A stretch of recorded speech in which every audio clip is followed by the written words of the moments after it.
we've gone over kind of the monastery, which I feel like is and was one of the most important parts of your life because it shaped a lot of what you do now and who you are. And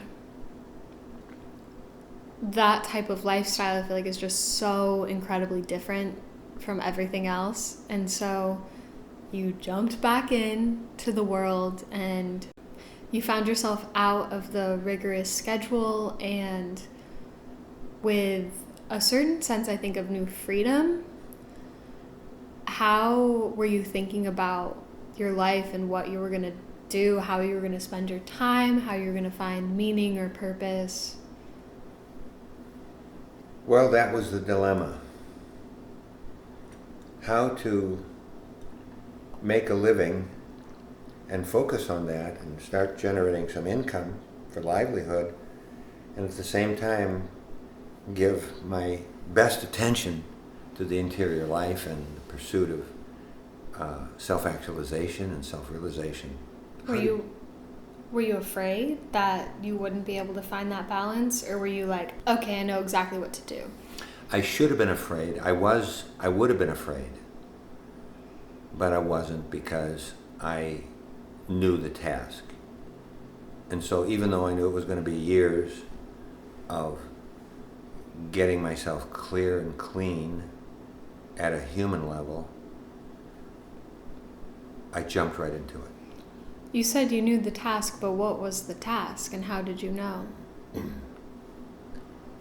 The task was dealing with emotions, script messages, not being smart enough, not women, not knowing how to deal with or treat women, being afraid to confront people. I could read motives well. I knew a lot about the motives of people, and I was uncertain as to what I was going to do with all of that. Other than knowing that you needed to be in the world and deal with your script and all that, is there anything that you were excited about doing, exploring, taking on? Not at first, really. There was no excitement. It was like, I need work. Because today I have no money. I need work. I need to find something to do to get paid. And I'm going to launch that. That was my livelihood. It was very much like what I learned later in terms of survival techniques. I'm lost. I need to get busy protecting myself and making plans for what I'm going to do next. So that was it. It was about kind of survival. And I was carrying a heavy load of motivation for enlightenment and the truth and being actualized and free from the drama of emotions and faulty thinking. You're talking about motivation, which is a really hard thing to just have, especially how you talked in some of the earlier podcasts about how you just didn't want to live past any age, really. Like, did you still carry that with you? Like, I know I'm doing what I need to do, but I'm still having to live and do it. You know, that's a very interesting philosophical distinction you've made. In the monastery, where everything was taken care of, and the work was for a higher purpose, all of it was for a higher purpose, the meaninglessness of life was also very present in that atmosphere. Like, so what? What is this all about? Why live longer here?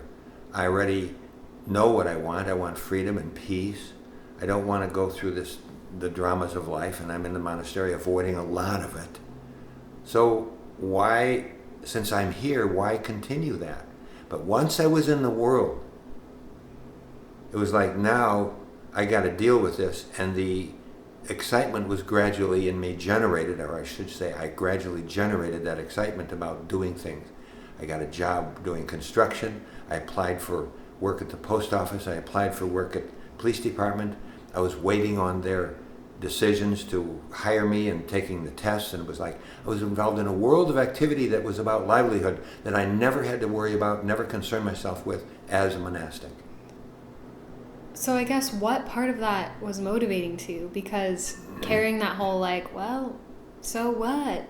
How was getting a job in construction and just, I don't know, being with women, doing whatever else you did, how was that enough to motivate you to keep going? How was that exciting for you? Well, instead of being driven essentially by the motivation for freedom from all things, freedom from all urges and dramas, to taking care of business now, today.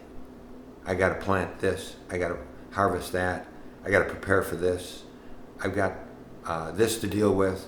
So it was like now I'm running a life in the world that requires livelihood attention. And so that was what was really the issue of the moment. The other things, the spiritual life, took background then. Was the issue of the moment not ever like, so what? So what if I have to do these responsibilities? Like, this is not fulfilling. And especially saying that your spiritual life took the background, which is what you were the most afraid of, leaving the monastery.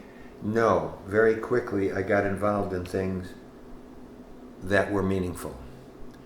The construction was not meaningful, but I met people on the job who were very uneducated, as I was educated, very uneducated. They were simple people that I saw as good people. When it came to the post office that I worked for a few weeks, learning the streets of the city and doing postal work, waiting for my word from the police department and the tests I had taken there. That was not very meaningful, but I was doing, and I saw it as mission. I was doing something good. I was delivering mail, and I saw that as mission, as I had done as a monk. But then in the police department, that's when things became really humanly meaningful, and I could apply them then to my spiritual life and my spiritual quest as well, because I was doing good things. We are going to get to that because that's a really important part of your life, but that's a whole different thing. But how many years after the monastery did you find that meaning in your work? Months. Months. Oh, so months after you were out of the monastery is when you started doing police work? Yeah. Oh, that's really interesting. Within 6 months, I was in police academy. So you found it rather quickly. Very quickly, I found it, and I found it in the protect and serve. It wasn't hunt down criminals and save. It was protect and serve. It was not arresting people and going to court and fighting. All those things were part of police work. But for me, it was protect and serve. And I saw a lot of children in the community that needed guidance. And so in my police work, I gravitated, with permission of my superiors, gravitated toward working with young people, especially high school level and older young people, like I certainly do now yet. Police work is a very complicated thing, and you kind of just described why it was like that for you, but were you seeking it out? Was that an idea that came to you? Did someone else guide you, like, hey, you'd be good at this? Or what? Why police work? What about that caught your attention? Well, being part of a community, I was doing athletic things, and there were young people in certain places. There was skating rink, there was hockey, there were all kinds of things, and I was involved in the community. And seeing the need of these young people, I began to request positions that took me closer to the community in exercising my police work. So I got a degree actually during that time, right away. I got a degree in law enforcement, in criminal justice. And so I started teaching that criminal justice to young people. I created a police explorer post for police. There was no such thing. I generated a program to teach beginning law enforcement procedures to young people to prepare them for dealing with, as they got older, dealing with police people and how to deal with that. So there was real good meaning that I was doing good things, just as I would have done in the monastery as a missionary monk, doing good things for people. So becoming involved in the justice system had to do with community service. Correct. Looking at it now, what were you deluded about at the time? If you mean delusion about what I was doing, I wasn't deluded about that. What was going on under the surface was the scripty messages, my own uncertainties about my talent and my capacity and how much I could do and how effective I could be.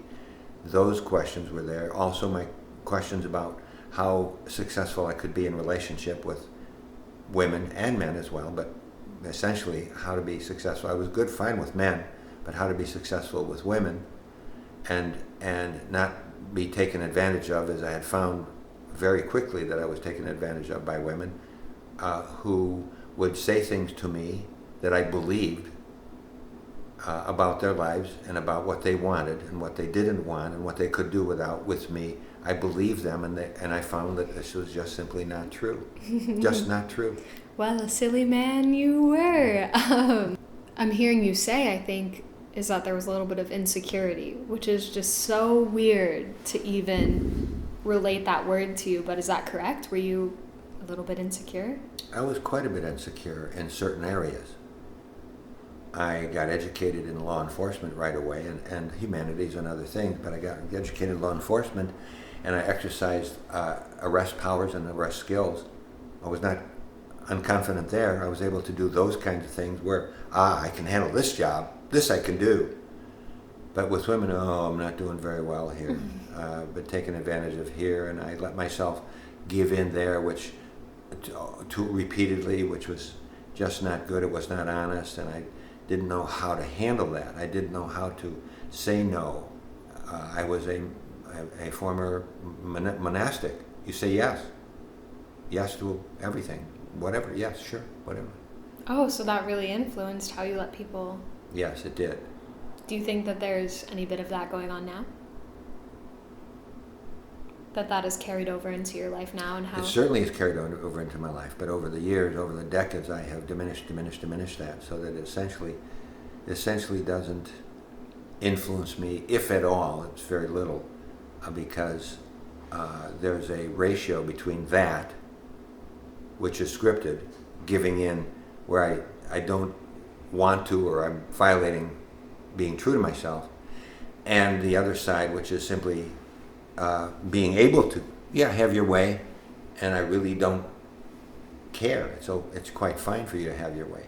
That ratio, to what extent am I violating myself? And that side of the ratio is very small, a 1 or a 2 compared to the other side of the ratio. I'm doing this, and it's purposeful, and I know exactly what I'm doing, which is 98 or 99. That's really inspiring.